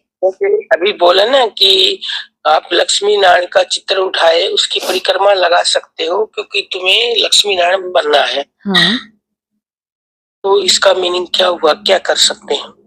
मना चैतन्य जो लक्ष्मी नारायण होंगे, उनका तुम जो भी यात्रा कर रहे हो याद की, जैसे बाबा कहते थे ना, ब्रह्मा बाबा मेरे सामने ही इतने तूफान आते हैं, तो बच्चों को क्या कैसा होता होगा। तो जो सैंपल होता है उसके अनुभव से जो गाइड होता है, टीचर ने तो पढ़ाई पढ़ा दी, लेकिन उस यात्रा में कोई गाइड भी तो होता है। तो उनका जब चरित्र बुद्धि में रखकर आप अपनी परिक्रमा करेंगे, ये चक्र में घूम रहे हैं ना हम, सृष्टि चक्र कैसा है, गोल, तो उसकी हम जो अपनी यात्रा कर रहे हैं, उल्टी सीढ़ी चढ़ रहे हैं, उसमें वो चित्र को बुद्धि में रखेंगे। पूरी जो भी जीवन कहानी है, बाबा ने बताया कि बाबा ने मुरली में कहा था, श्री कृष्ण का चित्र अगर कोई देखे तो रिफ्रेश हो जाए एकदम। क्यों रिफ्रेश हो जाए? उसमें ऐसा क्या है कि अगर इन्होंने इतनी इतनी मेहनत करके, जिनकी इतनी महिमा है, इतना गायन है, बाबा कहते हैं मेरा सबसे प्यारा बच्चा है, किस आधार से है, कितनी सहनशीलता को धारण किया है। जब वो चैतन्य चित्रों का जो जीवन है, जो यात्रा है, जो पुरुषार्थ है, जो त्याग है, वो बुद्धि में आएगा तो परिक्रमा करना सहज हो जाएगा आपको। हाँ जी, परिक्रमा करना माना सृष्टि चक्र जो बुद्धि में घूम रहा है और उनके साथ साथ हम घूम रहे हैं, यही परिक्रमा है। बिल्कुल। ये जो हम याद की यात्रा में हमने शुरुआत की है, ये जितना जितना याद करते जाएंगे, कट उतरती जाएगी, सुई की जंग उतरेगी, तो वो उस चक्कर में उस पॉइंट पे पहुंचेगी जहां उसका मिलन बाप के साथ होना है। तो ये चक्र का हो या सिर्फ मन बुद्धि की बात नहीं है। मन बुद्धि से जो हम निराकारी स्टेज में टिकते हैं, जो संकल्पों से पार जाते हैं, माना हम अपना चक्र कंप्लीट कर रहे हैं। जो भी हमारी मन बुद्धि में चक्कर है वो कुछ ना कुछ देह के आधार से है, देहधारियों के आधार से है। अभी जितना उन संकल्पों से दूर जा रहे हैं उतना बाप के नजदीक जा रहे हैं। ये चक्र पूरा करके उस पॉइंट पे पहुंचेंगे जहां बाप हमारा इंतजार कर रहा है। हाँ जी। जी, जी। ठीक है। हाँ जी, और किसी को बोलना है? दीदी ओम शांति। ओम शांति। हाँ जी, दीदी जैसे तो तुमने लक्ष्मी नारायण की बुद्धि में जब रखांगे, जब कल क्लियर मारा उसमें आ जाओगे, बुद्धि में आ जाओगे, देख लिया चैतन्य ने, जब चैतन्य रखा देखने से बुद्धि में चला जाता है। अच्छा, पक्की बात है। एडवांस फिर उस पे थोड़ा बहुत एडवांस मतलब ज्ञान कोई- मिला। एडवांस हाँ। ज्ञान कितना ब्रॉड रूप में मिला सबको। चैतन्य लक्ष्मी नारायण का चित्र बुद्धि में छपा हुआ है। वो त्रिमूर्ति के चित्र में उन्होंने वो हाँ। छपा भी दिए, चेहरे भी वही छपा दिए। कोई बना आज तक? देखने से नहीं ना होता। बना। लेकिन बाबा ने जितनी भी मुरलियां जब चलती हैं तो पूरा जीवन कहानी किसमें है? बाबा तो कहते थे हर एक आत्मा की अनेक जन्मों की कहानी है उसमें। किस आधार से? अगर कृष्ण की जन्म पत्री मिल गई तो समझो किसकी मिल गई? सारे चक्र की ही जन्म पत्री मिल गई। उस चक्र में हम सब भी तो हैं। तो कृष्ण की जन्म पत्री तो मुरली में है। इतना बाबा बताते हैं। जो नंबर 1 होता है उसको भी माया उतना फतकाती है, लेकिन विशेषता क्या है? योग बल की विशेषता होती है। ये सब बातें मुरली में ही तो आती हैं। अच्छे अच्छे फर्स्ट क्लास बच्चे, अच्छे अच्छे पहलवानों को भी माया पकड़ती है, लेकिन उनकी विशेषता बताई। आवाज कट गई दीदी मेरे को, बताओ। हाँ, बाबा ने अष्टदेवों की भी विशेषता बताई है। दूसरे जो होते हैं डाउनफॉल होता है, तो डाउनफॉल के अनुसार बाबा ने अष्टदेवों के लिए बोला जब डाउनफॉल होता है तो वो और ज्यादा मेहनत करते हैं, क्योंकि चुकतू तो वो योग बल से ही होगा, या तो फिर मेंटली टॉर्चर होके भोगते रहो। तो बाबा ने अष्टदेवों की विशेषता अगर बता दी, एनएस वालों की नष्टो मोहा सबसे बड़ी विशेषता बताई, तो ये सब बाबा ने क्यों बताया? सिर्फ चेहरे देखना ये तो भक्ति मार्ग में भी हम करते थे ना। मंदिर में जाते थे, मूर्ति को देखते थे, वापस आ जाते थे, उनसे बोलते थे कि आप संपूर्ण निर्विकारी हो, हम विकारी हैं, लेकिन फिर हम तो वैसे के वैसे ही रहते थे। इसलिए कल भी बोला श्री कृष्ण का साक्षात्कार करने से फायदा नहीं है। वो बना कैसे, किस पढ़ाई से बना? नहीं तो वहीं बुद्धि लटक जाएगी। उनको धारण कैसे किया? हमें उस मार्ग पर चलना है, ना कि हमें भक्ति करनी है। इसलिए बोला आत्मा की बुद्धि में कोई भी याद ना आए तब कहेंगे। याद किसी की नहीं करनी, लेकिन जिस पढ़ाई से आत्मा ऐसी बनी है उस पढ़ाई को धारण करना है, सार को पकड़ना है। हाँ जी, सार तो आत्मा ही है दीदी, बिल्कुल सार तो बिल्कुल आत्मा ही है ना। बिल्कुल। आत्मा का ही तो नाम ठीक पड़ता है। है। हाँ जी, हाँ जी, ठीक है। ठीक दीदी, ओम ओम शांति। शांति। और कोई? हाँ जी, ओम शांति। ओम शांति। हाँ जी, ये जो मुरलियां सुनते हैं ना, तो उसमें नहीं कि मतलब है ना, ऐसा लगता है नहीं सुनो याद में जुट जाओ, तो ये क्या है? अच्छी बात है। मुरली सुनते सुनते याद में नहीं टिक पाते? नहीं, ऐसा लगता है नहीं मुरली नहीं सुनना और याद में लगना है, तो फिर सारा दिन जो फिर आपको कभी ये टाइम लगता मिलता है। है, सारा दिन जो आपको टाइम मिलता है, ईश्वरीय वाणी सुनना तो बाबा की श्रीमत है। हम सारे दिन में जितना भी टाइम मिलता है केवल याद ही करते हैं या अपने अनुसार और भी कुछ करते हैं? केवल याद हाँ, करते और हैं, भी ऐसा कुछ कोई हो तो हाथ उठाए। नहीं, अपनी नहीं, इच्छा नहीं। अनुसार हम और कहीं टाइम नहीं देते, ऐसा कोई हो तो हाथ उठाए। ये तो ईश्वर की श्रीमत है कि पढ़ाई जो है आपके फाउंडेशन को मजबूत करती है। दिन भर में जहां जो भी आपको माया का स्वरूप आएगा तो ये पॉइंट्स आपको उससे निपटने में मदद करते हैं। अगर इतने हम पावरफुल हो गए, आगे चल के बाबा ने कहा ज्ञान की दरकार ही नहीं, कौन जो योग युक्त हो जाते हैं। लेकिन अगर और कहीं भी हम टाइम वेस्ट कर रहे हैं, अगर 1 घंटा मुरली वाला भी आप याद में कर रहे हैं, इसका मतलब सारे दिन के जो भी 18-20 घंटे हैं उसमें आप दूसरा कुछ नहीं कर सकते, सिर्फ याद ही करना है फिर आपको। अगर ऐसी ही अवस्था है तो आपको मुरली की दरकार नहीं। अगर और कहीं भी टाइम दे रहे हैं और ईश्वर की बताई श्रीमत को हम अवॉइड कर रहे हैं तो फिर तो ये गलत बात है। हाँ जी। नहीं नहीं, नहीं नहीं तो फिर नहीं ये लगता है ना, याद मुरली सुनने बैठते हैं तो ये लगता है याद करो, फिर ये लगेगा नहीं बाबा कोई पॉइंट छूट जाएगा, तो फिर मुरली तो वो कौन से सन की सुनना चाहिए जिससे और निश्चय बुद्धि हो। कौन से सन की, क्या मतलब? जो अभिरक्त ऑडियो या वाणियां वीडियो चलती मुरली हैं। सुनते हैं आप? नहीं, दिन में जी। एक बार जो मुरली होती है, सारे दिन में एक बार तो मुरली सुनना ही चाहिए, चाहे वो आप ये साकार मुरली सुनते हैं या एडवांस के कैसेट सुनते हैं। सारे दिन में बाबा ने तो 2 बार का कहा था। लेकिन अगर आपके लगता है योग में सहज है, कभी कभी योग में बहुत माया विघन डालती है तो मुरली एक आधार लेना होता है, लेकिन दिन में एक बार तो वर्तमान समय तो जरूरी ही है। हाँ जी, कोई भी मुरली हो वो। जी जी। हाँ जी, और किसी को बोलना है?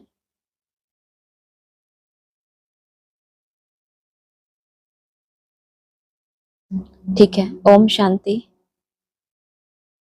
ओम शांति।